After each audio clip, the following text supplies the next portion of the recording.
আমাদের তরুণরা কেবল ফ্যাসিবাদের বিরুদ্ধেই নয়, তারা ভারতীয় সাম্রাজ্যবাদের বিরুদ্ধেও লড়াই করেছে। তাদের দৃঢ় নেতৃত্বে ফ্যাসিবাদ ও ভারতীয় সাম্রাজ্যবাদ পালাতে বাধ্য হয়েছে। আজকের মহানায়ক হল আবু সাঈদ, মুগ্ধ ও ওয়াসিমের মতো শহীদরা। তাদের আত্মত্যাগের উপর বাংলাদেশ আজ মাথা উঁচু করে দাঁড়াতে পেরেছে। এমন পরিস্থিতিতে রাজনৈতিক অনৈক্য সৃষ্টি জুলাই শহীদদের প্রতি অসম্মানজনক। আজ সোমবার কুমিল্লার কান্দিরপাড়ে নবাব ফয়জুন্নেসা সরকারি বালিকা উচ্চ বিদ্যালয়ে আয়োজিত মহান ৩৬ জুলাই যোদ্ধাদের সংবর্ধনা অনুষ্ঠানে বক্তারা এসব কথা বলেন। আমার দেশের পাঠক মেলা কুমিল্লা জেলা শাখা এই অনুষ্ঠানের আয়োজন করে। অনুষ্ঠানে প্রধান অতিথি ছিলেন আমার দেশ সম্পাদক মাহমুদুর রহমান।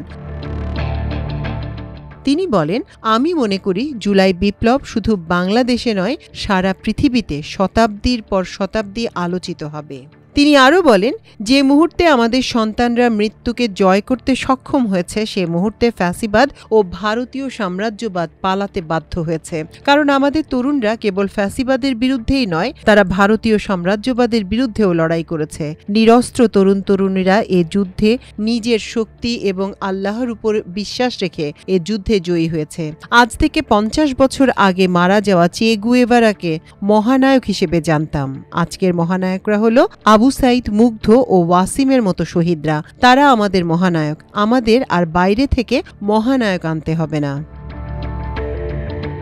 শহীদ পরিবারের উদ্দেশ্যে তিনি বলেন, আপনাদের অনেক চাহিদা পূরণ হয়নি আমরা জানি। আমরা আমাদের সাধ্যমতো আপনাদের পাশে দাঁড়িয়েছি। আমার দেশ তার সীমিত ক্ষমতা নিয়ে আপনাদের পাশে দাঁড়িয়েছে। কুমিল্লা পাঠক মেলা যে আয়োজন করেছে তা আপনাদের অবদানের কাছে কিছুই নয়, কিন্তু আপনাদের জন্য এ আয়োজন করতে পেরে আমরা সম্মানিত বোধ করছি। জুলাই শহীদদের স্মৃতির প্রতি সম্মান ও তাদের আত্মার মাগফিরাত কামনা করে এবং আহতদের অভিবাদন জানিয়ে তিনি বলেন, এই মহান জুলাই না এলে আমি আপনাদের সামনে দাঁড়িয়ে কথা বলতে পারতাম না। এই মহান জুলাই সংঘটিত না হলে আমার দেশ পুনঃপ্রকাশ হতো না এবং বাংলাদেশের মানুষ তাদের ব্যক্তি স্বাধীনতা ফিরে পেত না। বাংলাদেশ রাষ্ট্র তার সার্বভৌমত্ব ফিরে পেত না। তিনি আরও বলেন, এগুলো সবই সম্ভব হয়েছে আপনাদের সন্তানদের আত্মত্যাগের মাধ্যমে। আপনারা কাঁদবেন না, আপনারা গর্ব করবেন। সমগ্র জাতি তাদের জন্যই গর্ব করে। আমার দেশ তাদের জন্য আলাদাভাবে কাজ করছে। আমাদের মন থেকে তারা কখনো সরে যায় না, সার্বক্ষণিক আমাদের স্মরণে থাকে। তিনি আরও বলেন, দুঃখের বিষয় হলো আমাদের লড়াই এখনো শেষ হয়নি। আমরা যখন পত্রিকা বের করা শুরু করলাম তখন খুব দুশ্চিন্তায় পড়ে গেলাম। আগে তা আমাদের জন্য সহজ ছিল, কারণ আমরা তখন ফ্যাসিবাদের বিরুদ্ধে লিখতাম। এখন তো যাদের সম্পর্কে লিখতে হবে তারা সবাই জুলাই যোদ্ধা। বিএনপি জুলাই যোদ্ধা, জামায়াতে ইসলামী জুলাই যোদ্ধা, এনসিপি জুলাই যোদ্ধা। তারা তো জুলাইয়ের মহানায়ক, তারা তো জুলাইয়ের নেতৃত্ব দিয়েছে। তাহলে তাদের বিরুদ্ধে কিভাবে লিখব? কিন্তু লিখতে তো হবেই। তারা তো ভুল করে, সব তো সঠিক করছে না। এনসিপি আমার সন্তান তুল্য, বিএনপি জামায়াত আমার বন্ধু। তারপরও তাদের বিরুদ্ধে লিখতে হবে, কারণ সংবাদপত্রটাই এমন। ফ্যাসিবাদী সরকারের ইতিহাস টেনে তিনি বলেন, ২০০৯ সালে আমাদের কাছে একটি সংবাদ এলো, তৎকালীন প্রধানমন্ত্রীর পুত্র জ্বালানি মন্ত্রণালয়ের একটি দুর্নীতিতে জড়িয়ে পড়ছে। সে সংবাদ আমরা ছাপবো কিনা এটা তখন বড় সিদ্ধান্ত ছিল। তখন আমরা সিদ্ধান্ত নিলাম নিউজ ছাপবো। সেই সংবাদ থেকে আমার সঙ্গে শেখ হাসিনার ব্যক্তিগত লড়াই শুরু হয় এবং আমি জেনে শুনেই সে লড়াইয়ে যোগ দিয়েছিলাম। হাসিনার বিচার ব্যবস্থা নিয়ে তিনি বলেন, ২০১০ সালে আমরা বুঝতে পারলাম বাংলাদেশের জুডিশিয়ারি শেখ হাসিনার তদবির বহনের ভূমিকা পালন করছে। দেশে সুপ্রিম কোর্ট সহ সবাই একই কাজে জড়িত। তারা রায় দিচ্ছে হাসিনা দেখতে সুন্দরী।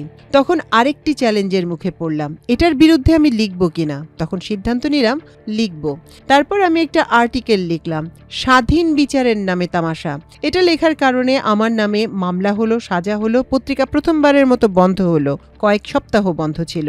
আমি ১ বছর জেল খেটে বের হলাম। তারপরও আমি আমার আদর্শ থেকে বিচ্যুত হইনি। স্কাইপ কেলেঙ্কারি নিয়ে তিনি বলেন, এরপর বড় পরীক্ষা এলো যুদ্ধাপরাধীদের বিচার নিয়ে। তখনকার কথিত বিচারকরা আগে থেকেই রায় ঠিক করে রাখতেন এবং বলা হচ্ছিল সবাইকে ফাঁসির রায় দেয়া হবে। তখন আমরা সিদ্ধান্ত নিলাম এটার বিরুদ্ধে লিখব। আমরা স্কাইপ কেলেঙ্কারি বের করলাম। বাংলাদেশে এ পর্যন্ত যত ইনভেস্টিগেটিভ নিউজ হয়েছে তার মধ্যে অন্যতম ছিল এটি। এখন যেটা ডিজিটাল আইন, সেটা শুরুতে হয় আইসিটি অ্যাক্ট থেকে। আমি এবং আমার দেশ ছিল এর প্রথম আসামি। আমি বন্দি জীবনযাপন শুরু করলাম অফিসের ভেতরে। দীর্ঘ 4 মাস বন্দি জীবন পার করলাম। আমার দেশ সম্পাদক আরও বলেন, এরপর আমি আরেক পরীক্ষায় পড়লাম। গণজাগরণ মঞ্চ নামে ভারতীয় এজেন্টরা শাহবাগে নতুন প্রজেক্ট নিয়ে নামল। তখনকার সব মিডিয়াও তাদের পক্ষে অবস্থান নিল, কিন্তু আমি এর বিপক্ষে লিখলাম শাহবাগে ফ্যাসিবাদের পদধ্বনি। তারপর আর আমি এদেশে বেশি দিন টিকতে পারলাম না। আমি গ্রেপ্তার হলাম। 2013 সালের 11 এপ্রিল আমার দেশ বন্ধ করে দেয়া হলো, প্রেসে তালা দেয়া হলো এবং পুলিশের সামনে সবকিছু পুড়িয়ে দেয়া হলো। তারপর জেলে গেলাম, 4 বছর জেল খাটলাম, রিমান্ডে নিল, পুলিশের অত্যাচার সহ্য করলাম। তার 1 বছর পর কুষ্টিয়ায় আদালতের সামনে আমার উপর হামলা হলো, রক্তাক্ত হলাম, আল্লাহর রহমতে বেঁচে গেলাম।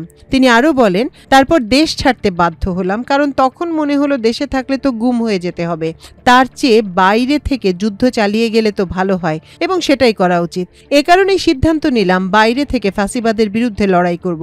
সেই যুদ্ধে আমরা জয়ী হতে পারিনি, কিন্তু একটা পটভূমি তৈরি করতে পেরেছিলাম। সেই পটভূমিতে দাঁড়িয়ে আপনাদের সন্তানরা জীবন দিয়ে ফ্যাসিবাদকে বাংলাদেশের মাটি থেকে বিতাড়িত করেছে। তাদের প্রতি কৃতজ্ঞতা জানানোর ভাষা আমার জানা নেই। যখন তারা ফ্যাসিস্টদের বোঝাতে পেরেছে তারা জীবনের মায়া করে না, মায়া ত্যাগ করেই রাস্তায় নেমেছে, তখন ফ্যাসিস্টরা পালিয়ে যায়। সাংবাদিক কল্যাণ ট্রাস্টের ব্যবস্থাপনা পরিচালক কলামিস্ট এম আব্দুল্লাহ বলেন যে অন্তর্বর্তী সরকার ক্ষমতায় আছে, এর ক্ষুদ্র জায়গা থেকে আমিও কাজ করছি। একটি নির্বাচিত সরকারের প্রত্যাশায় আমরা সবাই আছি। অনুষ্ঠানে বক্তব্য রাখেন বিএনপি চেয়ারপারসনের উপদেষ্টা মনিরুল হক চৌধুরী, কুমিল্লা মহানগর জামায়াতে ইসলামের আমির কাজী দীন মোহাম্মদ, কুমিল্লা বিশ্ববিদ্যালয়ের VC doctor Haider Ali, treasurer professor doctor Mohammad Solaiman, Jamiate Ulamaye Islam বাংলাদেশের মহাসচিব গোলাম মহিউদ্দিন ইকরাম, এবি পার্টির কুমিল্লা জেলা সভাপতি মিয়া মোহাম্মদ তৌফিক, ইবনে তাইমিয়া স্কুল অ্যান্ড কলেজের অধ্যক্ষ শফিকুর রহমান হেলাল, কুমিল্লা প্রেস ক্লাবের সাবেক সভাপতি বীর মুক্তিযোদ্ধা জহিরুল হক দুলাল, এনসিপির কুমিল্লা মহানগরের যুগ্ম সমন্বয়ক রাশেদুল হাসান। এছাড়া শহীদ পরিবারের পক্ষ থেকে বক্তব্য দেন শহীদ হামিদুর রহমান সাদমানের মা কাজী শারমিন, শহীদ মুনতাসির রহমানের বাবা সৈয়দ গাজীউর রহমান। সংবর্ধনা অনুষ্ঠানে উপস্থিত ছিলেন আমার দেশের পরিচালক ডক্টর শাকিল ওয়াহেদ, ব্যবস্থাপনা সম্পাদক জাহেদ চৌধুরী ও মফস্বল সম্পাদক আবু দারদা জোবায়ের। অনুষ্ঠান সঞ্চালনা করেন আমার দেশের কুমিল্লা প্রতিনিধি এম হাসান। সংবর্ধনায় কুমিল্লায় শহীদ 39 জনের পরিবারের সদস্য এবং আহত 20 জনের হাতে সম্মাননা ক্রেস্ট তুলে দেন আমার দেশ সম্পাদক মাহমুদুর রহমান।